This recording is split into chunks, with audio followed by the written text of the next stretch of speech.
Good morning, ladies and gentlemen. I hope you're having a fantastic day so far. Welcome to the video. Today is going to be another push session. Don't judge me. I've done a lot of chest and shoulders videos recently, but it's just happened on those days where I picked up the camera. I've been training chest and shoulders, but we will move on with the rest of the video. You remember this camera? Yeah, it was doing pretty well up until, yeah, not great. And I'm not even sure how that happened. So there was nothing actually that happened to that camera. I literally was recording it, I left it to one side in the gym, then I picked it up and it was like that. So I don't know if someone dropped it or dropped something on it by accident or trod on it, but yeah, it's broken. It's broken.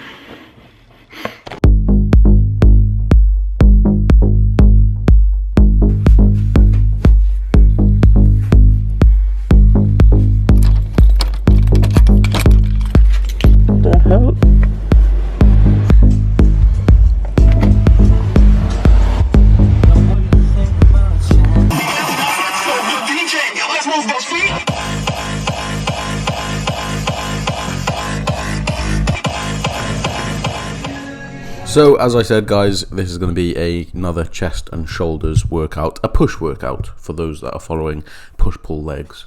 We will of course finish with some triceps. Now this is the D-handle attachments, which you can buy on Amazon. Pretty much just any cable attachment with a fabric will do this. It's amazing to add on to different machines. So I've added it onto Pec Deck, as you can see here, and you can bring your hands a little bit closer together, but the main benefit from this is it moves freely with your hands.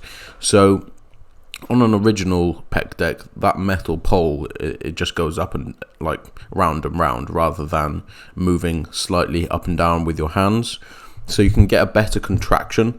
The next movement after the Pec Deck flies, because the Pec Deck flies are more of a pre-activation exercise, is going to be a incline Smith machine press.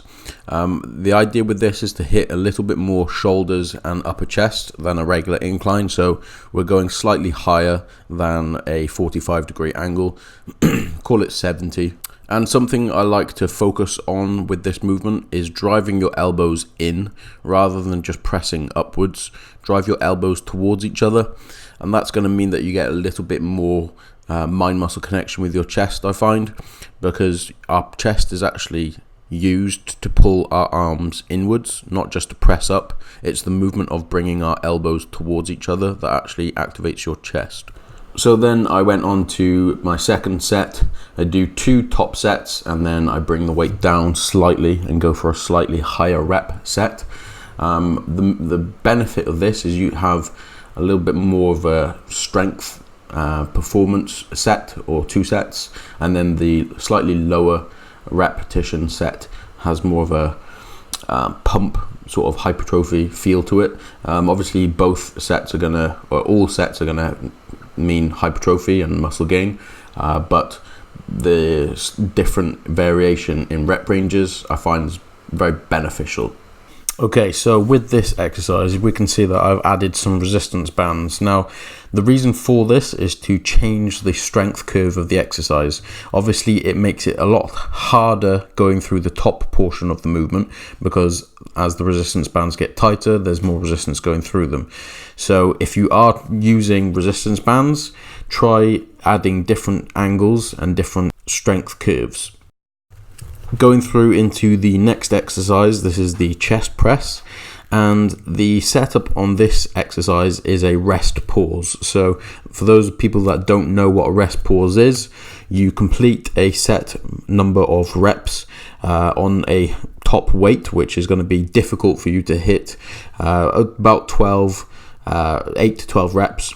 I went for 13, I think, on this with the stack, and then after you've completed your set of 12 or 13, you then take a 10-second rest or 5 deep breaths. So I'm stopping here and then I'm counting my breaths. 1 real deep in and then breathe out.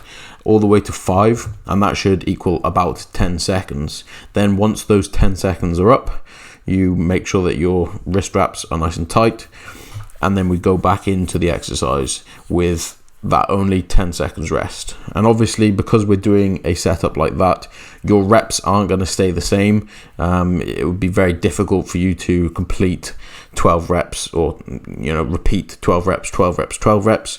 It's going to be more like, I think on this I got 13, 6, 3, and then like a 2 at the end. So yeah, it's not designed to keep that high amount of volume in. It's more of a metabolic adaptation exercise, because you're causing a lot of stress in the muscle with minimal rest.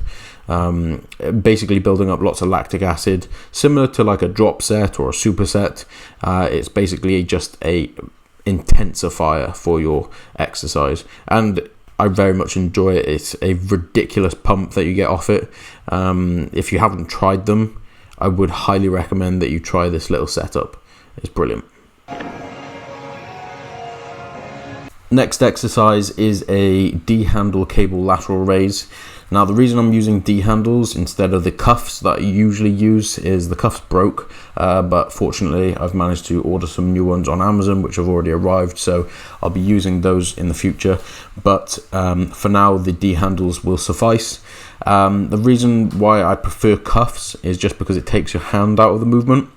So a lot of the time it's your grip that goes before your actual muscle that you're targeting.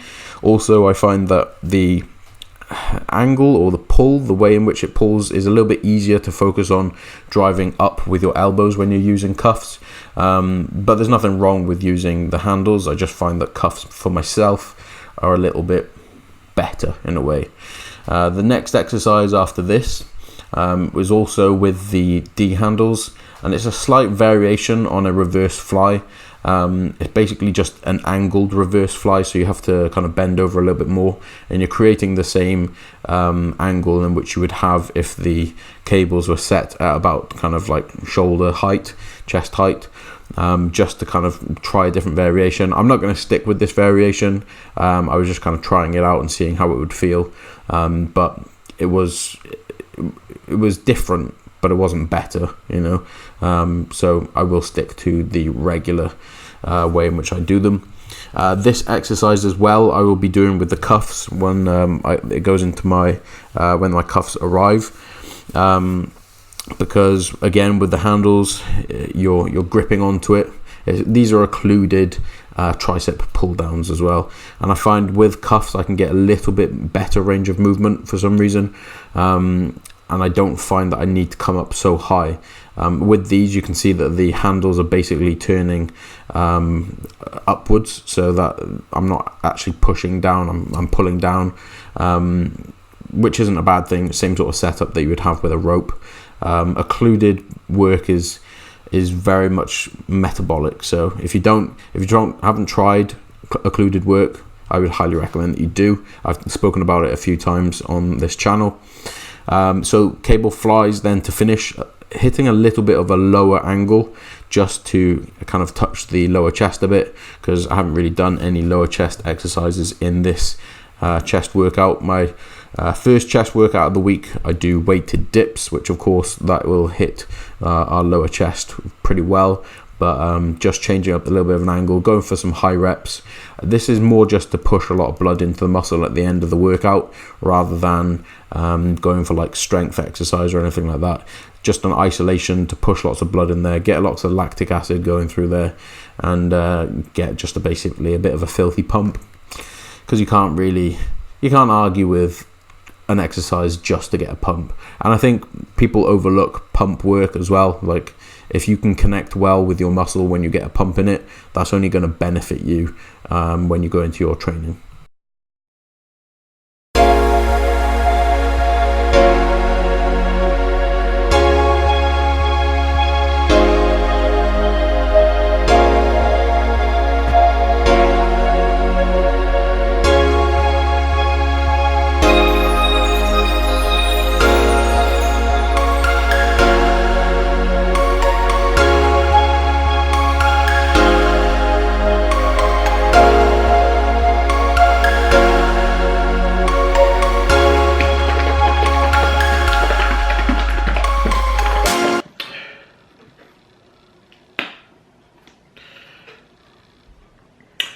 as I mentioned before, carbs have gone up, which is meaning that I'm having a lot of food. So if you think about it, if I have lots of food in one meal, it's just going to be pretty bad for my digestive system. So for that reason, I'm having more regular meals, but just with a fair amount of carbohydrates in them. Because 650 grams of carbs, although it sounds fun for like a day, if you keep on doing that, it's pretty hard on your digestive system. So yeah, having a few more meals, like I've added in one more meal, which has meant I can spread out my carbohydrate intake throughout the day.